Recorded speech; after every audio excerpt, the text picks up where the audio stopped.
Hello everyone, my name is TheMadScorpyon and welcome to another reset update for Destiny 2. Now as you can tell with the tower, the dawning is officially here as of December the 10th, and within the next 3 weeks it will be gone, so keep that in mind in case you wanted to grind out this event or get anything cosmetics wise. Now speaking of cosmetics, I will be covering the Eververse expansion and seasonal updates with another video separate to this one, so if you are here for the Eververse update towards the end, that will not be happening. It'll be a little bit more strict and detailed regarding the reset. As well, there was an update that I will cover in its also separate video. There is some nifty details like Raiju's harness being reworked a little bit in terms of its tuning, as well as the Vespers Host first secret chest actually rewarding all players with loot. However, there isn't that much else there. It's still a bit lengthy, but that is just some of the high cliff notes to keep in mind in case you wanted to see those.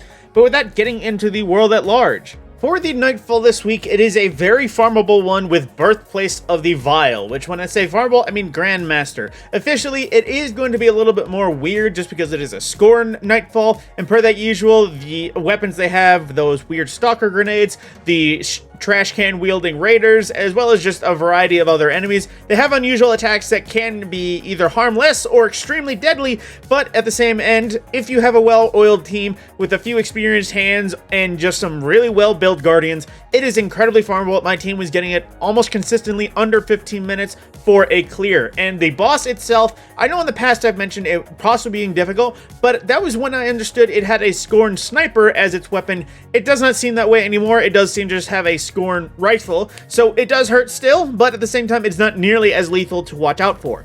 However, the weapon, speaking of snipers, it is not a sniper, but it is a 3-run burst strand linear fusion in the Scintillation Fusion Rifle. A very solid option, a one I've been having fun with in both the Adept and Variety forms. It is strand, so you could pair it with something like Euphony, take advantage of a strand buff or a strand surge, and just kind of go after things with as many burst fusions as you can. But I don't know if it's anything game changer wise, if it's better than anything like Cataclysm or Storm Chaser. I just know it's pretty solid. I would definitely recommend getting a good roll on it if you wish to have some options for you.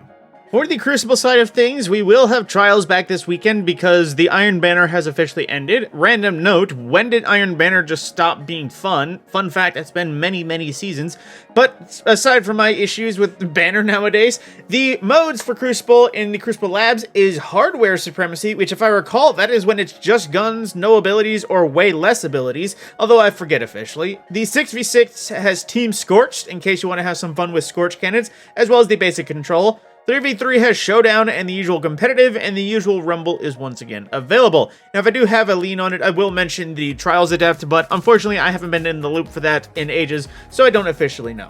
The weekly featured activities for our raid. Starting off, we have the King's Fall raid, which is a very solid one to farm out in case you're either hunting Touch of Malice, just to get Touch of Malice, because let's be honest, no one really uses that anywhere. But at the same time, there is some nifty red borders with the reprised King's Fall weapons that you can acquire. Definitely Smite of Moraine as well as Iwili's Bane, two things that I know many people would recommend hunting. At the same time though, it is pretty simple. Once you get everything down, it is probably one of the most farmable because it is the simplest raid. But then at the same time, we have right next to it, Garden of Salvation, which of course being recently reprised, new red borders to earn. At the same time, there is many people that are going to be hunting for garden weapons nowadays. So all challenges active per the usual. It is time to farm out any encounters you are hunting weapons for, because I do believe they are still set weapon drops for Garden of Salvation. However, the exotic, as we all know, Divinity is a quest item, so you can't exactly farm for it, and of course there is no master mode for focused armor, so there isn't any adepts for them. So aside from the red borders and that one run of Divinity, or maybe getting the seal, there is no real reason to go into Garden otherwise.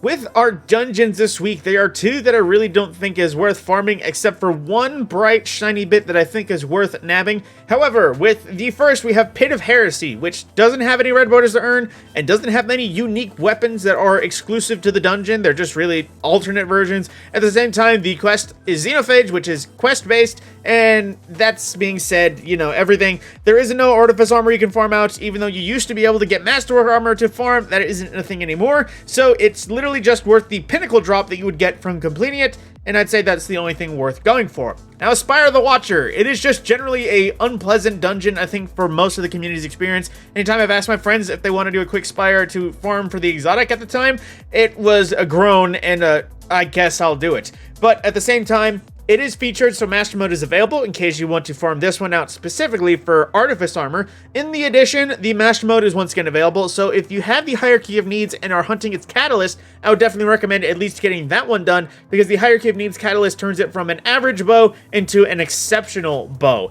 And I know I'm certainly a fan because I've had some builds from it. I would definitely say Hierarchy is worth trying out once you get the Catalyst.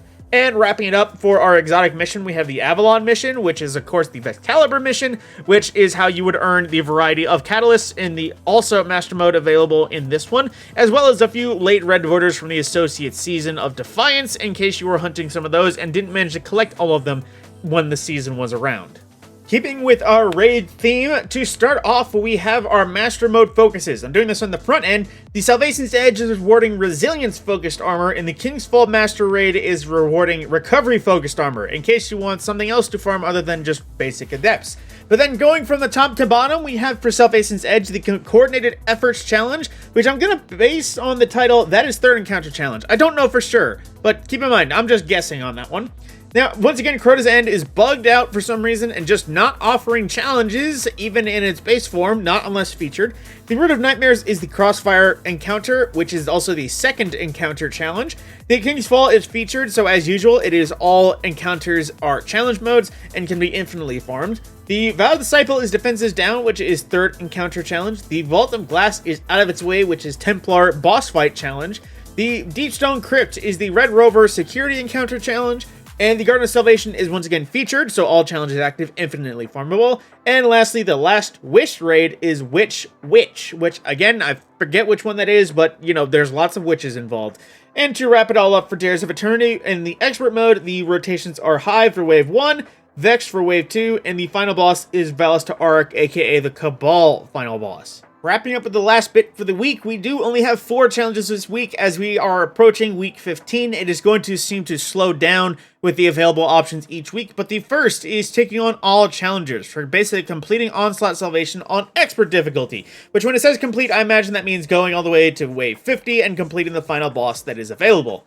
The next is Near Orbit for creating Orbs of Power and Revenant activities, which Orbit reasons, I don't know the name relevance, but basically just play the episode activities and make orbs. This should be done in no time.